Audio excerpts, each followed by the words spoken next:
somewhat aged copy of Tequil the Brave. This tale comes from the desolate, distant past.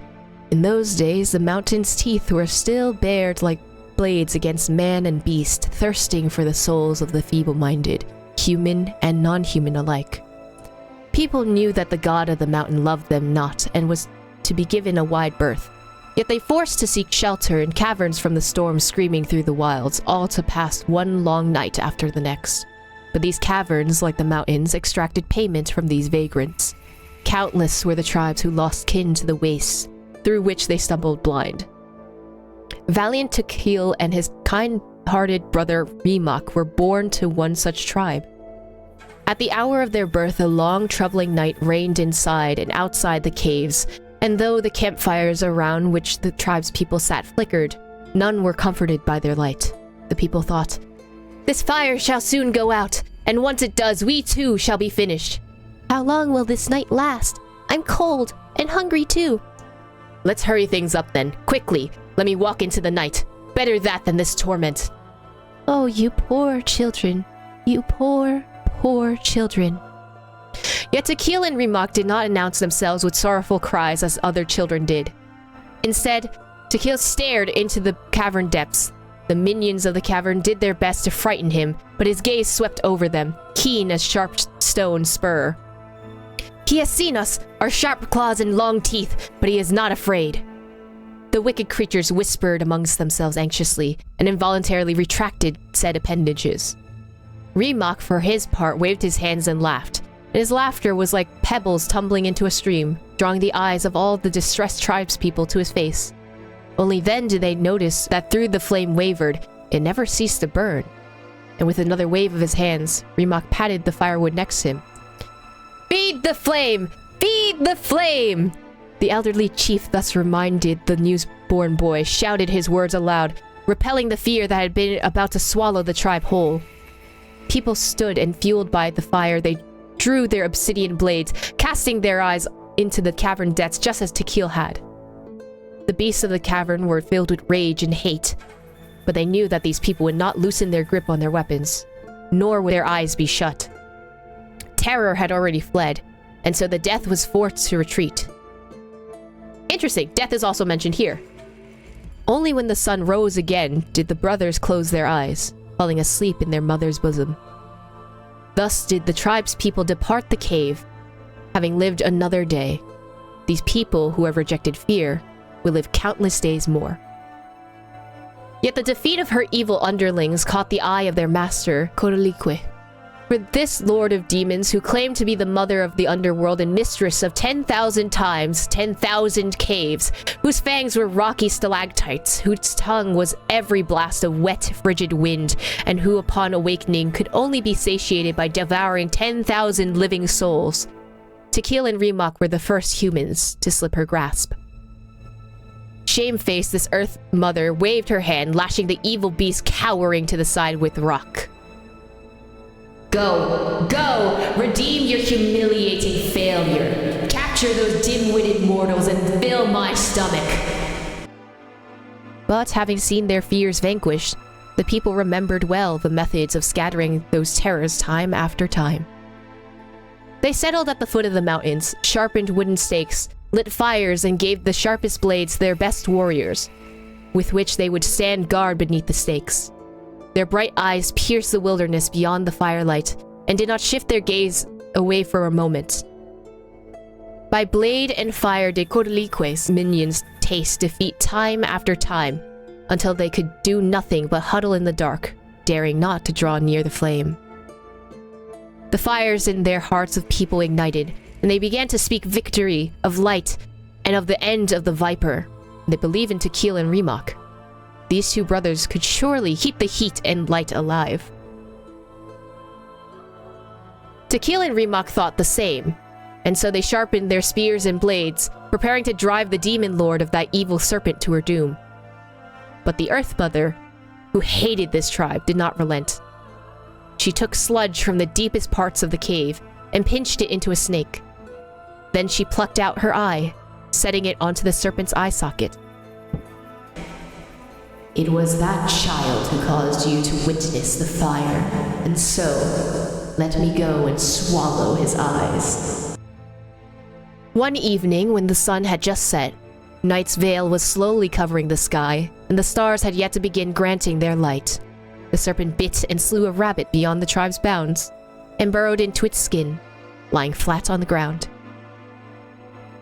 Reminiscent, returning from gathering herbs, came upon this rabbit, and seeing its wound, the kind child put his torch down without hesitation, and reaching for his herbs, he chewed on them, preparing to apply them to the rabbit. But the snake, speaking for the Earth Mother, leaped from the wound, hissing laughter. Ignorant, foolish human, sacrificing yourself for a lowly rabbit. Before Reminiscent could retrieve his torch, the Earth's Mother Serpent latched its fangs first onto its neck, then burrowing into its body, captured its heart and soul both. The defenseless sentries were the next to be murdered by the Earth Mother, for they greeted Reminiscent just as they always did when he returned from gathering herbs, only to be pierced through the heart by the serpent, dying on the spot. The entire tribe's fires were put out, and amidst the shrouds of darkness, death and terror were resurgent. The Earth Mother spat the snake out, and through poisoned fangs she cried out, "Behold! Behold, you arrogant fools, and kneel as you should in dust." But the sound of a rock being struck cut her off, for Tequil, who had been sharpening his obsidian blade, used it to create sparks that set his tent alight. He raised his blade and charged forward, letting fly his blade at the Earth Mother's messenger. The blazing edge cleaved the poisoned serpent's molded from soil with ease. But as Tequil was about to follow through, he saw his brother's eyes, and the blood staining his brother's hands. That instant was all the time the wounded viper needed to escape. Yet nigh fully charred it was still, and the Earth Mother's eye reduced almost to ashes. This tribe was destroyed, and never again was there a chance it would dare defy her. Thus did the Earth Mother comfort herself as she retreated into the darkness. How Tequil wished to call out to Reminiscent's name, but the burning dust caught in his throat, and so he could only watch as his brother vanished into the night. When the night at last passed, Tequil, who stood amidst the ruins, knew that the surviving tribespeople could no longer stay. Burying his confusion and pain deep in his heart, he led them on a new journey. They crossed mountains and canyons, dodging fearsome beasts and poisonous insects. Tequil did not close his eyes for so long as they journeyed, nor did he dare to loosen his grip on blade or torch. Finally, by a silent volcano, they found a tribe willing to take them in. Only after he saw the last of his tribe peacefully fall into slumber under the old shaman's care did he relax and collapse onto the earth. When he awoke, he found himself in a blazing cave. The lava that surrounded him undulated with an erratic pulse, as if the very mountain was slowly breathing. When he stood up, the lava boiled and bubbled, and a rumbling came from all directions. "Do not search for your brother. His eyes have been devoured by a cunning serpent." "But I must save him and pursue that venomous snake also." His words echoed through the cave, but the goddess of mountains and fire were silent. Tequil thus prayed unto her, "Let my brother's name live on. I'm willing to sacrifice my heart and blood in return."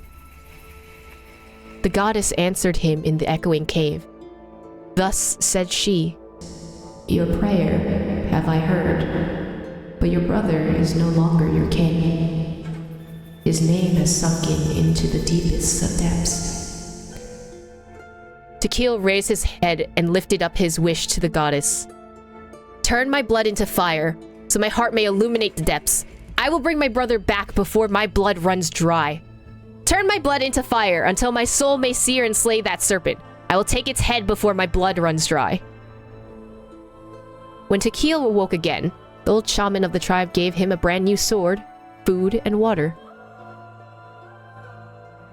Finally, the shaman clasped his shoulders and blessed him. "May your fire dry the venomous snake's venom."